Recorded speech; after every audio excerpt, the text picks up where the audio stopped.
Sir metro ದರ ಏರಿಕೆ ನಿಖಿಲ್ ಅಲ್ಲೇ ಮಾತಾಡ್ತಾನೆ ಡೀಟೇಲು. ಪಾರ್ಟಿ ಆಫೀಸ್ಗೆ ಅವನೇ ಹೋಗಿದ್ದಾನೆ, ಈ ಪ್ರೆಸ್ ಮೀಟ್ ಕರೆದಿದ್ದಾನೆ, ಬಟ್ ಅಲ್ಲೇ ಮಾತಾಡ್ತೀನಿ. ಈಗ ರಾಜ್ಯ ಸರ್ಕಾರ ಈ ರೀತಿ ಸುಳ್ಳು ಹೇಳ್ತಕ್ಕಂಥದ್ದು, ಯಾಕೆಂದರೆ ನಾವು ಸತ್ಯನೇ ಹೇಳ್ತೀವಿ ಅಂತಾರೆ.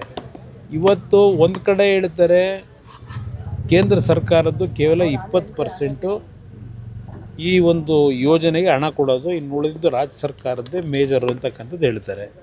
ಈಗ ರಾಜ್ಯ ಸರ್ಕಾರ ಹೆಚ್ಚಿನ ಹಣವನ್ನು ಇದಕ್ಕೆ ಬಂಡವಾಳ ಹಾಕಿದಾಗ ಕೇಂದ್ರ ಸರ್ಕಾರದ್ದು ಕೇವಲ 20% ಇದ್ದಾಗ ಕೇಂದ್ರ ಸರ್ಕಾರದಲ್ಲಿಂದ ಈಗ ಅವ್ರ ಮೇಲೆ ದೋಷ ಏನು ಹೊರಡಿಸ್ತಾ ಇದ್ದಾರೆ. ಕೇಂದ್ರ ಸರ್ಕಾರ ಹೇಳಿದ್ದಾರೆ ಅದು ಅರ್ಬನ್ ಡೆವಲಪ್ಮೆಂಟ್ ಡಿಪಾರ್ಟ್ಮೆಂಟಿಗೆ ಬರುತ್ತೆ ಅಂತಕ್ಕಂಥದ್ದು ಏನು ಹೇಳ್ತಾ ಇದ್ದಾರೆ ಈಗ ರಾಜ್ಯ ಸರ್ಕಾರದಲ್ಲಿ.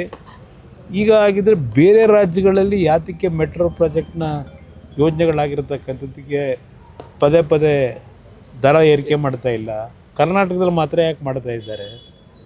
ಇಲ್ಲಿ ಇವ್ರು ಹೇಳ್ತಕ್ಕಂಥದ್ದು ನಮ್ಮದು ಹೆಚ್ಚಿನ ಪಾಲಿದೆ ಬಂಡವಾಳ ಅಂತಕ್ಕಂಥ ಹೇಳೋರು, ಅಧಿಕಾರ ಇವ್ರಿಗಿದೆಯೋ ಅವ್ರಿಗಿದೆಯೋ ದರ ನಿಗದಿ ಮಾಡೋದು. ಅದರಿಂದ ಮುಖ್ಯಮಂತ್ರಿಗಳ ಈ 2.5 ವರ್ಷದಿಂದ ಪ್ರತಿಯೊಂದು ವಿಷಯಗಳನ್ನು ಇವ್ರು ಮಾಡ್ತಕ್ಕಂಥ ಹಲವಾರು ತಪ್ಪು ನಿರ್ಣಯಗಳು ಜನವಿರೋಧಿ ನೀತಿನ ಕೇಂದ್ರ ಸರ್ಕಾರದ ಮೇಲೆ ಆಗ್ತಕ್ಕಂಥ ಚಾಳಿ ಇವರಿಗೆ. ಅದರಿಂದ ಇದರ ಬಗ್ಗೆ ಜನ ಎಚ್ಚೆತ್ಕೋಬೇಕು ಅನ್ನೋದು ಹೇಳ್ತೀನಿ. ಬಟ್ ಯಾವಾಗಲೂ ಹೀಗೆ ಜಾರ್ಖಂಡ್ ಹೇಗೆ ಸರ್ ಜನಗಳ ಪರಿಸ್ಥಿತಿ ಹೇಗೆ ಅಂತ? ಜನಗಳ ಪರಿಸ್ಥಿತಿ ಇದು ಕೊಡ್ತಾವ್ರಲ್ಲ, ಅದೆಂಥದ್ದು ಗ್ಯಾರಂಟಿ ಸ್ಕೀಮು, ಅದರಿಂದ ಅವ್ರನ್ನೆಲ್ಲ ಬದುಕಿಸ್ತಾ ಇದ್ದಾರೆ. ಅವ್ರಿಗೆಲ್ಲ ಆರ್ಥಿಕವಾಗಿ ಶಕ್ತಿ ತುಂಬಿದ್ದೀವಿ ಅಂತ ಹೇಳ್ತಾರಲ್ಲ. ಕರ್ನಾಟಕ ರಾಜ್ಯದಲ್ಲಿ ಪರ್ ಕ್ಯಾಪಿಟ ಇನ್ಕಮ್ ಇರ್ಬೋದು, ಅವರ ಬಡವರಿಗೆ ಆರ್ಥಿಕ ಶಕ್ತಿಯನ್ನು, ಸ್ವಾಭಿಮಾನದ ಬದುಕನ್ನು ಈ ಗ್ಯಾರಂಟಿಯಿಂದ ಕೊಟ್ಟಿದ್ದೀವಿ ಅಂತ ಪದೇ ಅಡ್ವರ್ಟೈಸ್ಮೆಂಟು ಕೊಡ್ತಾ ಇದ್ದಾರೆ.